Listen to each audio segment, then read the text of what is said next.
Hi, and welcome back to another episode of Loud Ladies. I'm Chelle, and this is Justine. Justine, there's an empty chair. Why do we have an empty chair here today? Well, I decided to call in a guest speaker. Okay. She's a psychology student, a sociology student, and her name is Talisha Jade. Welcome. Hi guys. Hi, Talisha. Thank you so much for having me. It's lovely to be here. Talisha's going to tell us all about the male gaze.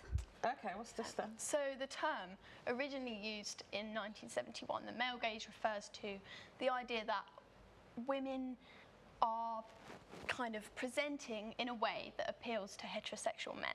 Okay.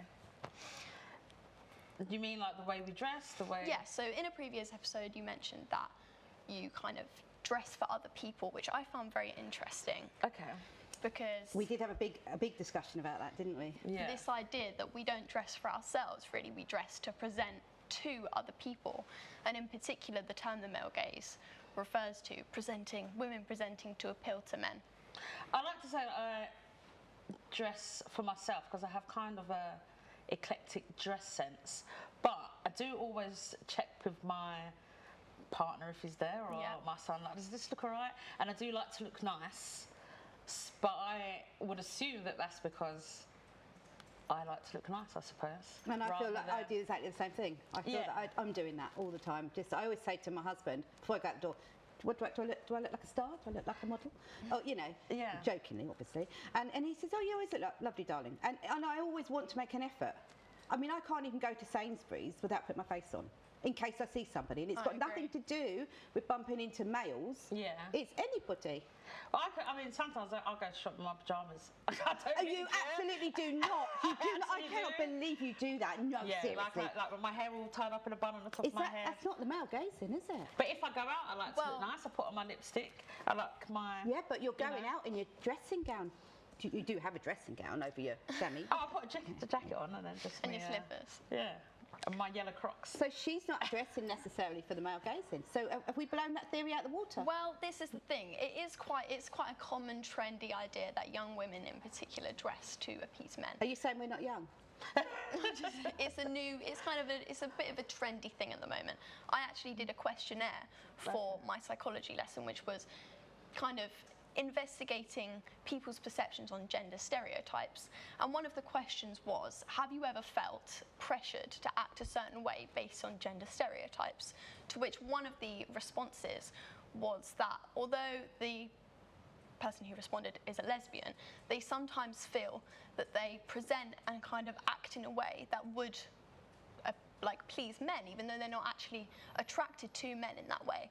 I think it's a very kind of misogynistic, it's very drilled into us with gender stereotypes as well.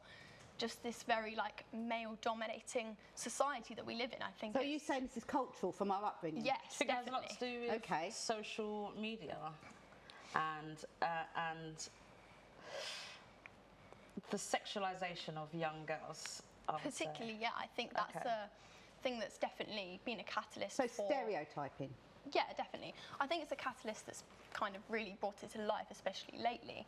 But I think looking back at kind of 1950s, 1960s Ladybird books in particular, it's always the mum who does the cooking with the little girl and the little boy, how it's like the nuclear family, as well as the little card game, Happy Families, Mr. Bunn the baker, Mrs. Bunn the baker's wife. I just think this kind of misogynistic society has just drilled this into us.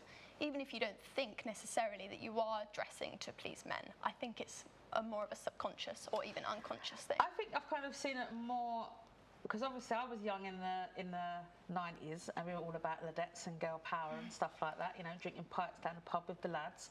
But I think now is a resurgence of young girls wanting to marry rich footballers or whatever, you know, to get that kind of lifestyle where they're looked after. But do you think that's a thing now? I don't think it is. That is definitely. I don't think it is. I think it was a thing. Oh yeah, if you go seriously, yeah, I think it was a thing in the noughties.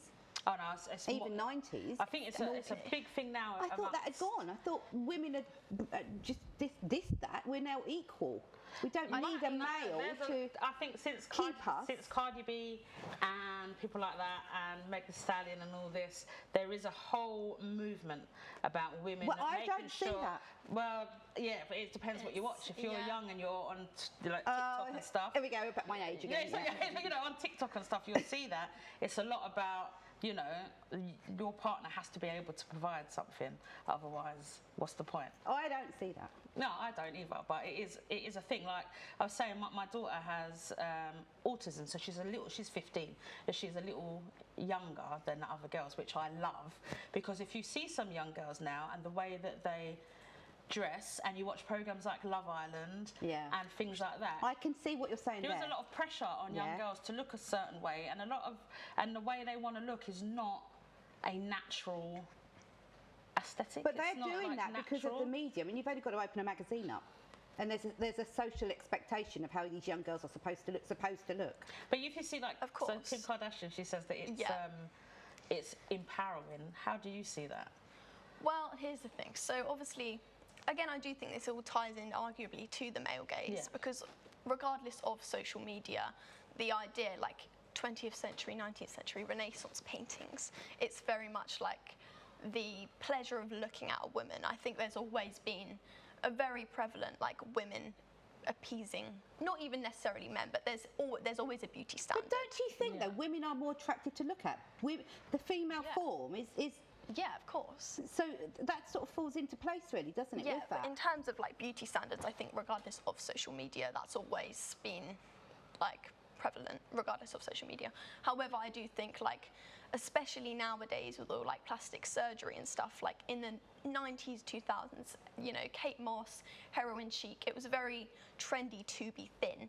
And now it's not trendy to be thin. You've got Kim Kardashian, you've got the Kylie Jenner, the big bum, the flat stomach, all the kind of, plastic surgery, especially on Love Island now. I mean, years ago, when I watched Love Island, quite enjoy it, it's quite interesting. But years ago, people would go on there and then they'd leave, get their money, and then they'd get the nose job, the boob job.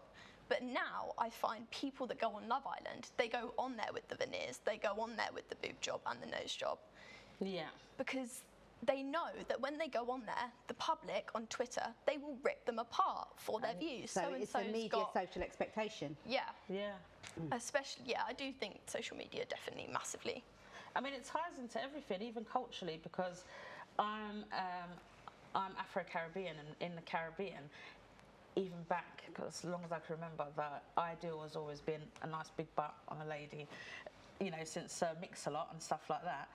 But it just seems over-exaggerated right now, and it's naturally impossible for you to have that tiny a waist and that big a butt. So I think it does put a lot of pressure on young girls. Do you think that all comes under the male gaze? Not always. I do think, well, arguably, I would like to say that it does, just because it's a feminist theory, and I'd like to, be anti-misogynistic. Okay. However, I saw a video, I wish I could remember what it's called, it was on YouTube, it was a really great video documentary about how in Hawaii, when televisions were brought in and Barbie dolls and stuff like that, before the introduction of that mainstream media in Hawaii, it was very popular for the aunties and the mums to be bigger. It was seen as very beautiful to be, bigger. It's very nurturing. And then as soon as this media and telly was brought in, it was not seen as desirable anymore. You think it's just a change in times and generations? I think it's generational. Yeah. We brought up in a different culture to what you're being brought up in now. For example, our kids would have dollies if they're a girl and a train if they're a boy. But you don't like that. I disagree with that. Exactly that. And that's because it's a different era, different beliefs, different culture, way of doing things. It is a social construct. These ideas are created by society at the time, and what society agrees as a collective is acceptable, which changes over time. That's interesting.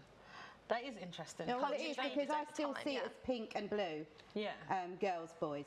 Football and dollies. Yeah, absolutely. Culture Trains, is generational. Prams, Definitely. babies, dollies is girly stuff. I really disagree with dolls' that. Giving houses and little girls prams. I don't know. I mean, it's fine for boys to play with them. Ladies, we're going to have to wind up this interesting conversation. Thank you so much for having me. Thank you so much for coming in and talking to us. No it's been interesting. Yeah. We are Chelle, Justine and Talisha. This has been another episode of Loud Ladies.